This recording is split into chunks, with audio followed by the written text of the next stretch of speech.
listening to the Pharmacy Podcast Network.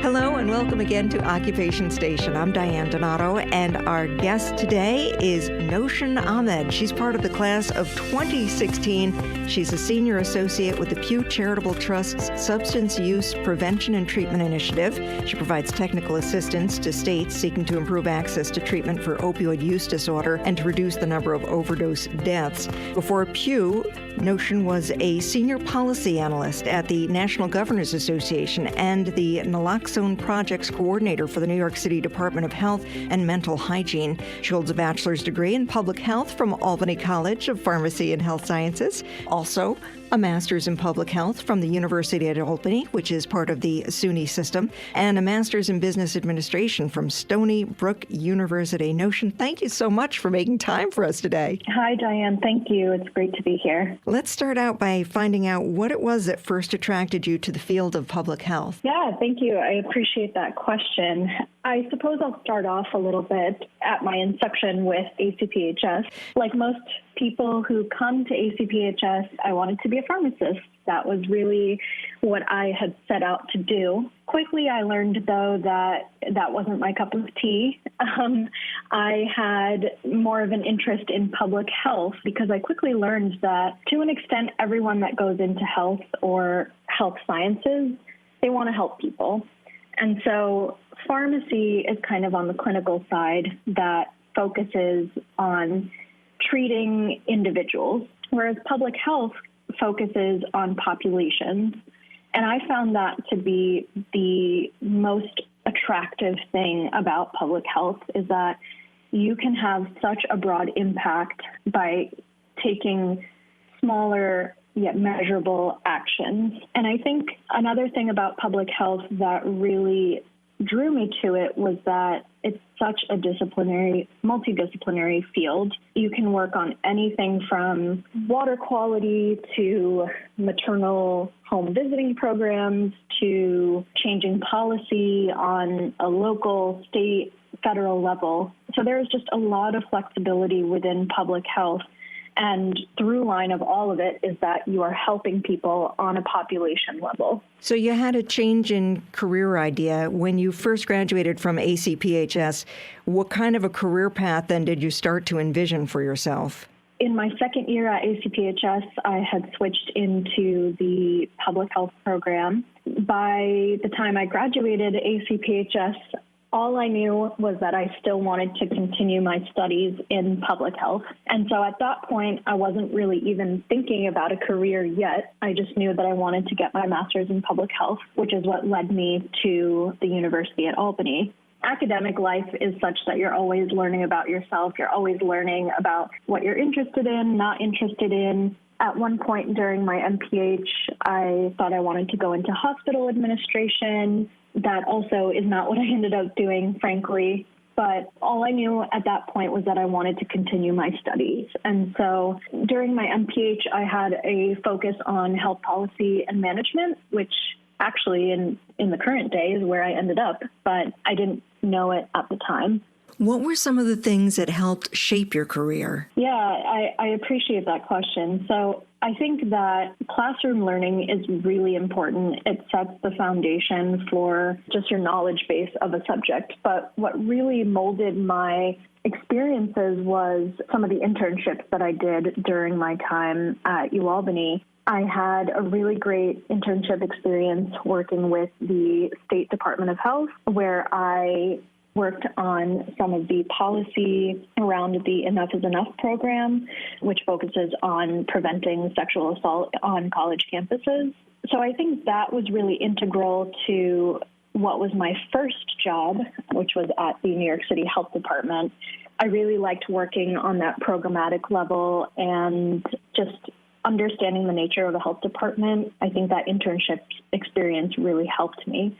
So going back to my initial point, classroom learning is very important, but I think internships and practical experience goes a really long way as well. And that's kind of what helped shape my career. You recently started a new job with Pew Charitable Trust. Could you tell us a little bit about that? Sure. So I am very new to Pew. The Pew Charitable Trust is a nonpartisan, nonprofit research and policy organization. Pew works on several issues that affect civic life, substance use and opioid use disorder being one of those things. And so I work on the substance use prevention and treatment initiative, which supports state and federal policy to increase access to evidence-based treatments for people with substance use disorders. And so I am on the side of SUPTI, as we call it, that provides technical assistance to states that are looking to improve their treatment systems.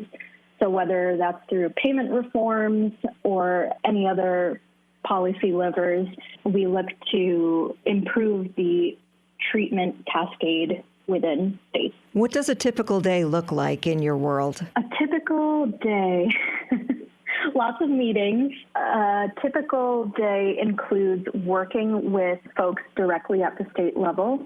So whether that's the director of a health department, the governor, lieutenant governor, policy advisors, pretty high-level leaders within states. We have very open communication with them. We have open dialogue about what kinds of things their state is working on and areas in which they can improve and make reforms. I guess a typical day looks like speaking to a lot of people, collaborating with people, bringing people out of their silos, working, among agencies within the state. It could be the health department, it could be the Department of Corrections, it could be law enforcement, it could be researchers. So just working with a whole host of stakeholders within a state. You mentioned earlier the attraction of being able to help people, and with this type of work, you have more of a larger population focus. Tell us a little bit about what motivates you and excites you about your work. Public health really allows you to have a broad reach. And so different from a physician or a pharmacist or a dentist or whatever health profession you're talking about, you kind of work behind the scenes. And so admittedly, sometimes motivation is hard to find within public health because you're not administering a treatment directly to a patient. You don't follow up with that patient the next day, the next week, the next month. But what you're doing is really behind the scenes work that affects a whole population, a whole demographic of people. So I think that is a motivation, knowing that you've prevented harms. Another thing that really motivates me in my work is just being able to work with such brilliant people day in and day out, just truly amazing people who care about the good of society. And that often means undoing harms that have been perpetuated for decades, things like systemic racism, or in my field, also the criminalization of drugs. And so just working with people who are very passionate about their work and people who are interested in building a better society is really what motivates me, and it inspires me. Okay. And I hope to be that for other people as well. Could you tell us a little bit about how ACPHS helped prepare you along your career route and help you get to where you are today? Right. Well, I think just the level of coursework at ACPHS is phenomenal. You're learning from professors, you're learning from your mentors who are really, really knowledgeable, really smart people, and who really care about you as a student, caring about your growth, caring about your learning process, I think was really, really helpful in my experience. During my first 2 years when I was interested in pursuing pharmacy, I did have some very challenging times. I did have a lot of self-doubt, but I think what really helped me push through that was the kindness of the professors who were able to tell me, like, pharmacy might not be what you are interested in, but there are so many other things that can spark your interest and really motivate you to accomplish great things. And I'm so grateful for the professors that helped me throughout my time at ACPHS because they were really inspiring to me. And what advice would you then have for current ACPHS students? Know that there are many, many paths out there for you in your career. It's very rare that somebody does one thing career-wise for decades and decades. It's great if you do. It's great if you get fulfillment from that. But just know that there's always time to change career paths or explore new things.